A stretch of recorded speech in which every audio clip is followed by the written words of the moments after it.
आज से कुछ दिन पहले वज़ीर-ए-आज़म नवाज शरीफ साबिक और सज़ा याफ्ता नाअहल इस वक्त लंदन में मुकीम है।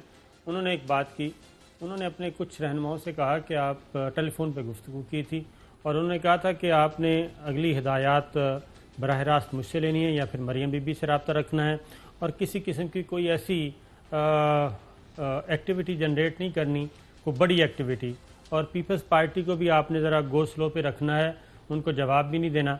और जब हमने इसका कोशिश की कि आखिर वजह क्या है, ये 5-6 महीनों की के पीछे राज क्या है, तो मालूम ये हुआ है कि सबकी नज़रें जो हैं वो अमरीकी इंतखाबात पे लगी हुई हैं। ये तो आपको पता है कि पिछले इंतखाबात में भी पीपल्स पार्टी ने भी और मुस्लिम लीग नवाज़ ने भी तमाम जो इन्वेस्टमेंट थी वो हिलरी क्लिंटन पे की थी। डेमोक्रेट्स की उम्मीदवार थी, सदारती उम्मीदवार, लेकिन खिलाफ तवक्को इनके ख्याल में, और वो जीत गई, जनाब ट्रंप जीत गए। और अब चूँकि उधर अमेरिका के इंतखाबात हो रहे हैं, अब फिर इनके जो मामलात हैं वो डेमोक्रेट्स के साथ शायद ये समझते हैं कि हमारी जो लॉबियस्ट हैं वो उनके साथ एंगेज हैं और फिर कोई ना कोई वहाँ पे भी इन्वेस्टमेंट की जा रही है, कोई जो भी तरीक़ाकार होता है और उसमें अपना अपना हिस्सा डाल रहे हैं।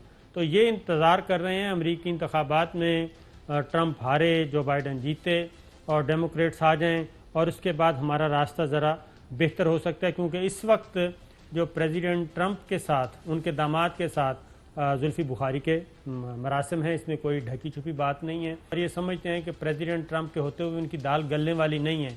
ये भी एक चीज़ चल रही है। ये भी वो एक बहुत बड़ा फैक्टर है, लेकिन उनको ट्रंप के होते हुए ये मानना पड़ेगा कि कोई ख़ास रियायतें नहीं मिल सकी पाकिस्तान से।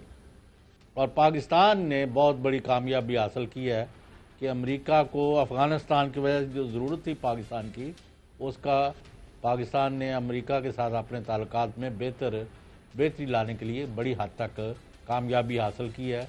और चीन के साथ अपनी जो स्ट्रेटजिक अलायंस है उसको भी स्ट्रेंथन किया है। तो यही कामयाबी है। और मैं क्या कह रहा हूँ कि 100% खारजा पॉलिसी कामयाब, और क्या कामयाबी होती है।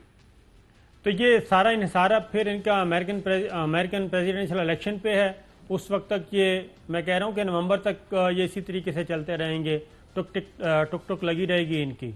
इसीलिए आपने देखा कि बिलावल भुट्टो कह रहे हैं शहबाज शरीफ साहब कायद होंगे, शहबाज शरीफ साहब कह रहे हैं बिलावल भुट्टो इसकी क़यादत करेंगे।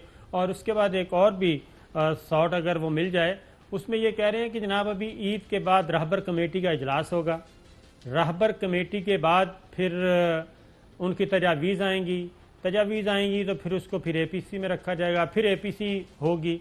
और आपको मालूम है कि उसके बाद मुहर्रम उल हराम शुरू हो जाएगा और ये अगस्त यानी कि सितंबर का महीना लेकिन मुहर्रम ये उल हराम कोई में ना गुजर कोई जाएगा। अदारों के पास, माफ़ करना साबर छात्र साहब, अदारों के पास ये इतला मौजूद है कि ईद के बाद ये किसी न किसी किस्म की एजिटेशन करना चाहते हैं। उसके मकासद क्या है ये अभी नहीं पता। और ये नवाज शरीफ जो है, उनको तो रात हो दिन हो, कोई भी काम जिसमें वो फौज और उसकी क़यादत को मलाइन कर सकें, उन पर गंद उछाल सकें, उनको कमज़ोर कर सकें, वो उससे नहीं चूकते। ये उनकी ज़िंदगी का एक असूल बन गया हुआ बड़ी देर से। माफ़ करना, ये लोग हैं जिनका सर कुचलना चाहिए, जो दुश्मन के हक़ में बात करे और अपने मुल्क के मफादात को नुकसान पहुँचाए। मेरे नज़दीक किसी हमदर्दी, किसी यानी रू रहत का मुस्तहिक नहीं है। या वो ऐलान करें कि मैं हिंदुस्तान का दुश्मन हूँ, मैं पाकिस्तान के साथ हूँ, मैं फ़ौज के साथ हूँ और पाकिस्तानी मफादात के लिए मुझे अगर कोई ज़ाती कुर्बानी देनी पड़ती है। आप लोग तो कहते हैं ना, एक लफ्ज़ सर मैं कहूँगा, शहबाज शरीफ से मेरे बड़े ताल्लुकात रहे।